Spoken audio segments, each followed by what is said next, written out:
Bom dia a todos, sejam muito bem-vindos para mais este culto de adoração a Deus e esta mensagem do nosso último final de semana do mês de maio. Mais um mês se passou e nós continuamos aqui, em nossas casas, isolados e ainda assustados com essa epidemia que assola a humanidade.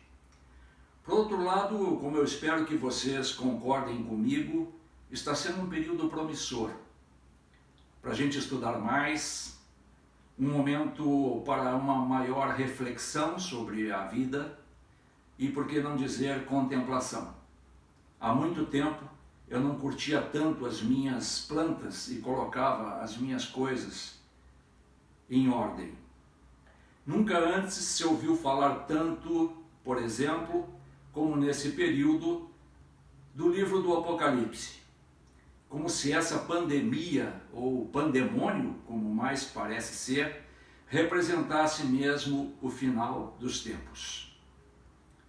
Nunca antes eu vi tantas autoridades religiosas dando entrevistas e equiparando esses acontecimentos com textos bíblicos aleatórios, mostrando seu pouco conhecimento do assunto e gerando ainda mais dúvida para aqueles menos esclarecidos.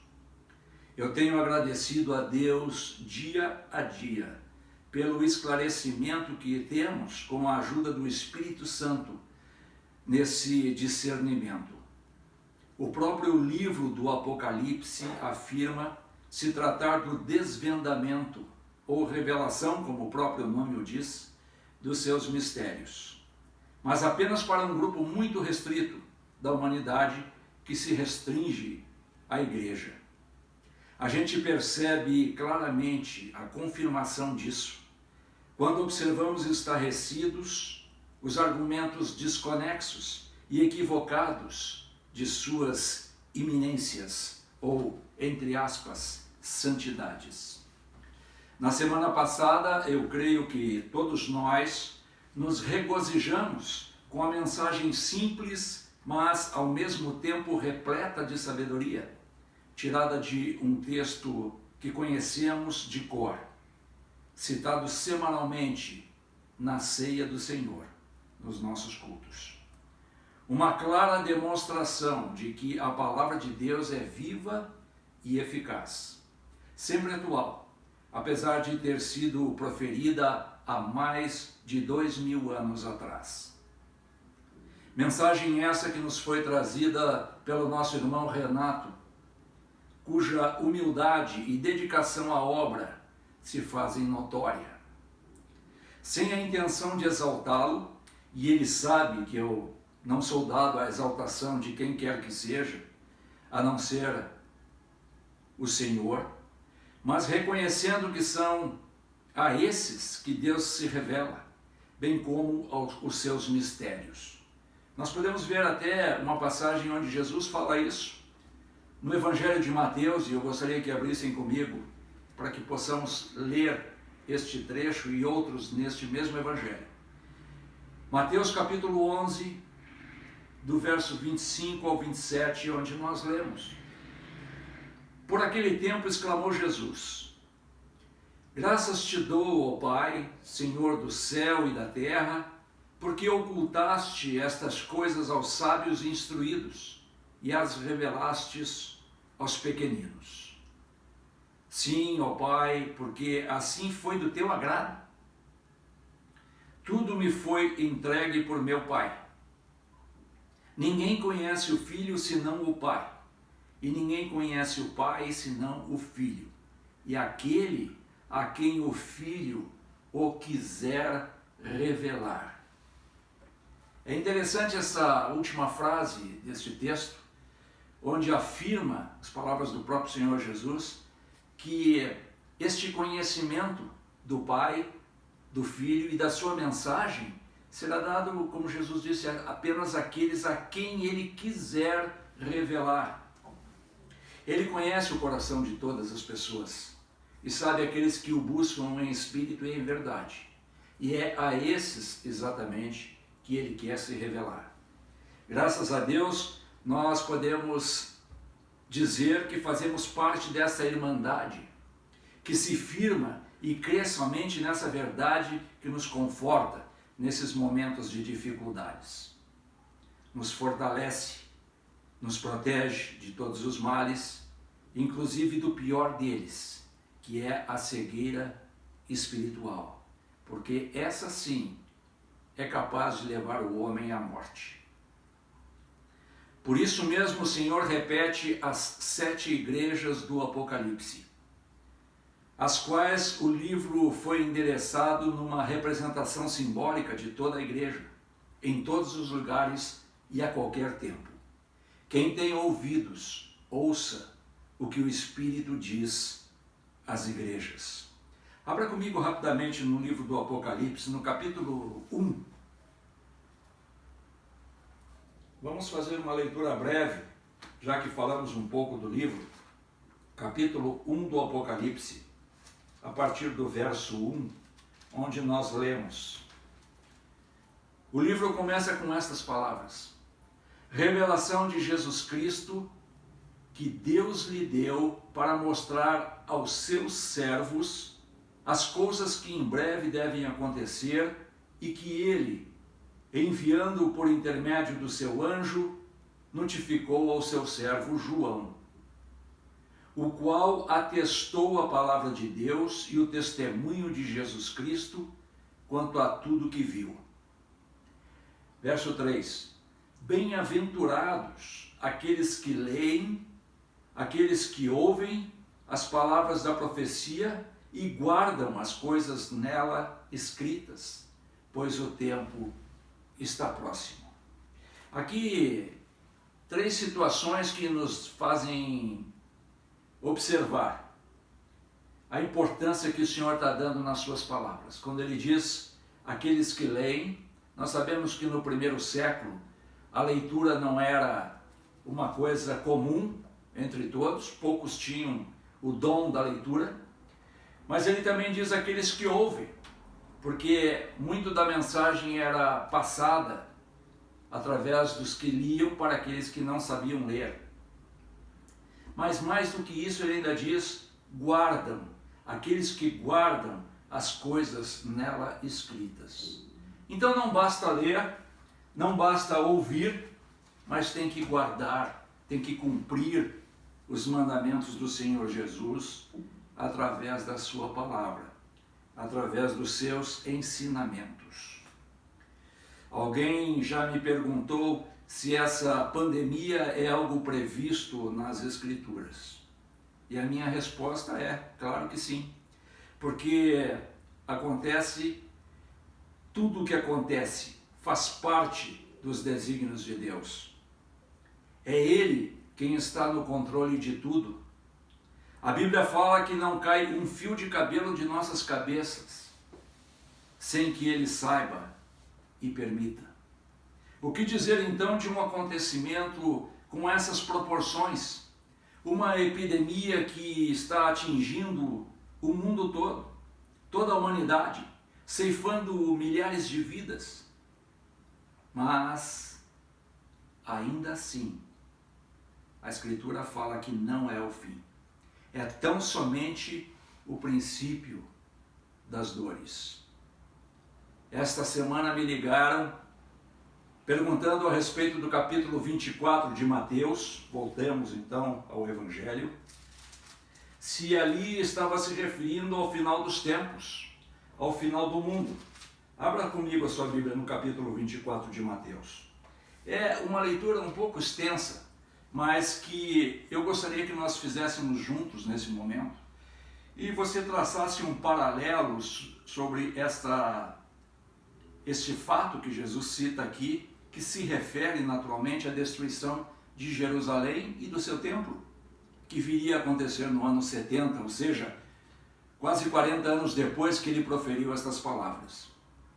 A partir do verso 3 diz assim: no Monte das Oliveiras, achava-se Jesus assentado, quando se aproximaram dele os discípulos em particular e lhe pediram: dize-nos quando sucederão estas coisas e que sinal haverá da tua vinda e da consumação do século. Vejam que a preocupação dos discípulos aqui era realmente sobre o final do mundo.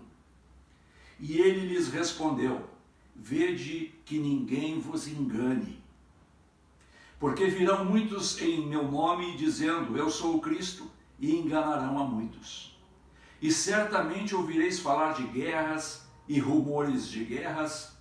Vede, não vos assusteis, porque é necessário que assim aconteça, mas ainda não é o fim.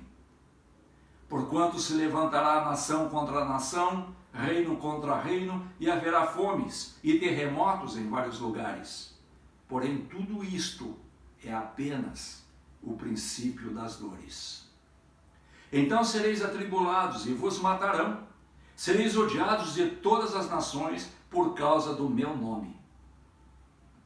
Nesse tempo, muitos hão de se escandalizar, trair e odiar uns aos outros. Levantar-se-ão muitos falsos profetas e enganarão a muitos. E por se multiplicar a iniquidade, o amor se esfriará de quase todos. Aquele, porém, que perseverar até o fim, este será salvo.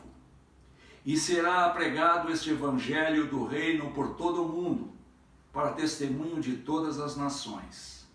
Então virá o fim. Claramente aqui o Senhor está se referindo à destruição de Jerusalém, mas ao mesmo tempo isso serve de um prenúncio do que viria a acontecer no final dos tempos. Se nós lermos esta passagem, sabendo que ela se trata da destruição da cidade de Jerusalém, a cidade prometida aos hebreus, e fazendo um paralelo com o que nós vivemos nos nossos dias aqui atuais, nós vamos ver que é sim uma forma do Senhor nos mostrar através desse sinal como viria a ser o final dos tempos. Aqui no verso 30, ele ainda diz assim, então aparecerá no céu o sinal do Filho do Homem. Todos os povos da terra se lamentarão e verão o Filho do Homem vindo sobre as nuvens do céu com poder e muita glória. Logo depois dele falar, dele tratar desse período da destruição de Jerusalém, ele fala da grande tribulação pela qual passaria a igreja. E aí ele emenda esses dois assuntos, esses dois acontecimentos com o final dos tempos. E ele diz isso então.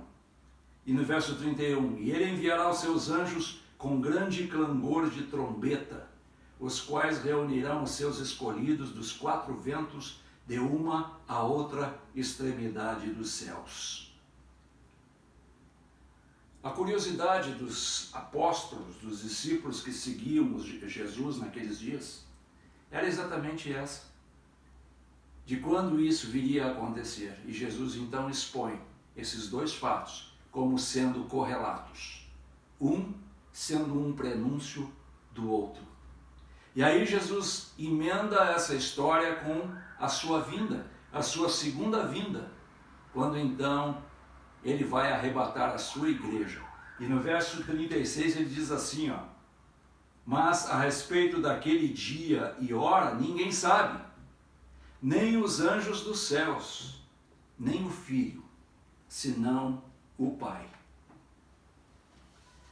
Hoje se fala, se prega que o final dos tempos estão sendo vividos por esta geração e que o Senhor está prestes a retornar. Sim, num certo sentido isto é verdade.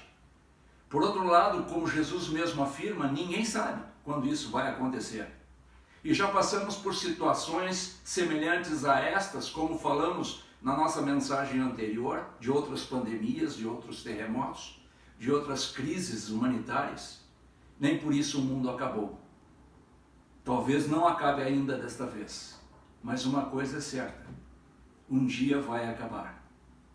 Outra pergunta que me fizeram esta semana, e eu quero emendar aqui, aproveitando o nosso tempo para esclarecer, está em Mateus capítulo 5, nas bem-aventuranças. do Sermão do Monte, no capítulo 5 e no verso 5, onde diz assim: bem-aventurados os mansos, porque herdarão a terra. Muitos afirmam que por causa deste versículo, Jesus vai voltar para reinar o milênio aqui na terra, onde o fará somente com aqueles que serão os redimidos. Mas não é isso que a Escritura nos ensina. Algumas versões ainda diz assim: bem-aventurados os mansos, porque terão a terra por herança. O que ainda dá mais a entender, se nós pegarmos esta passagem fora do contexto, de que realmente Jesus vai reinar na terra e que nós herdaremos essa terra.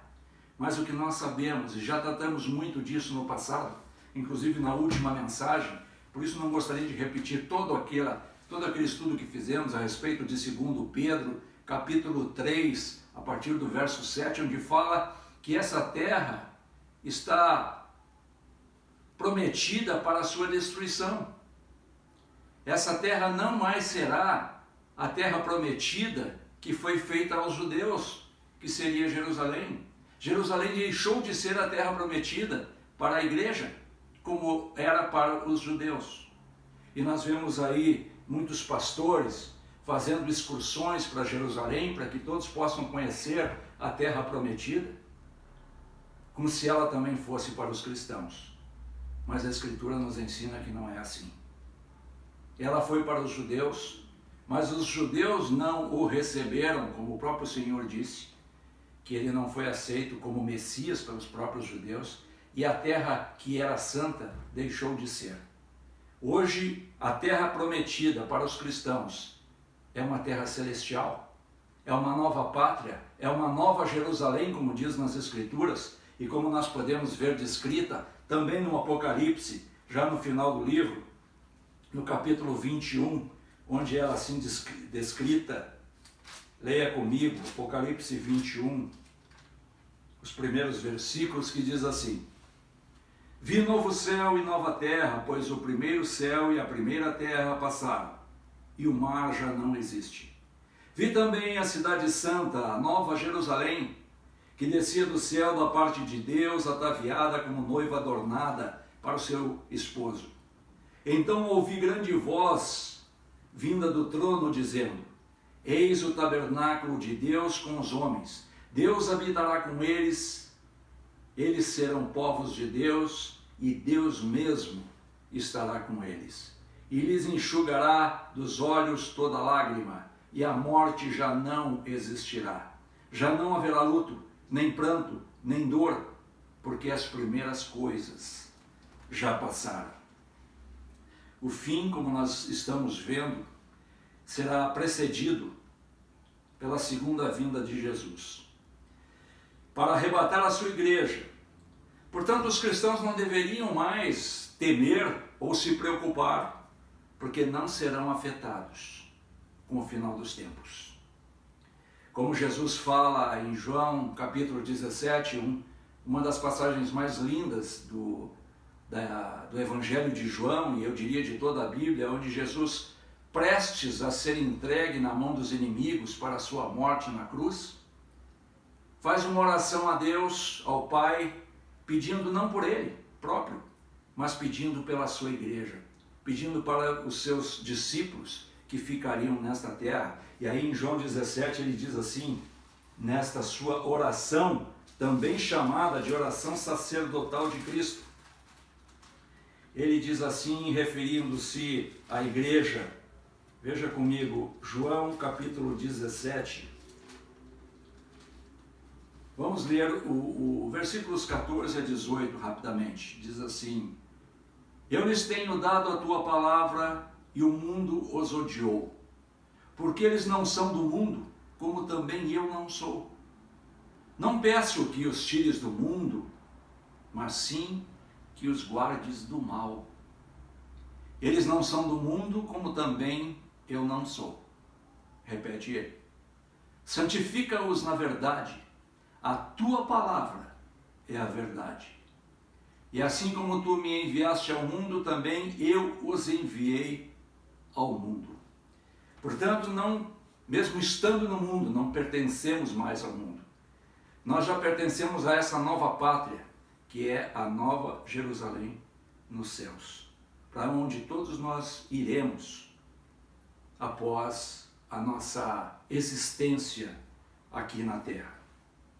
O que mais nós poderíamos desejar? Mais nada.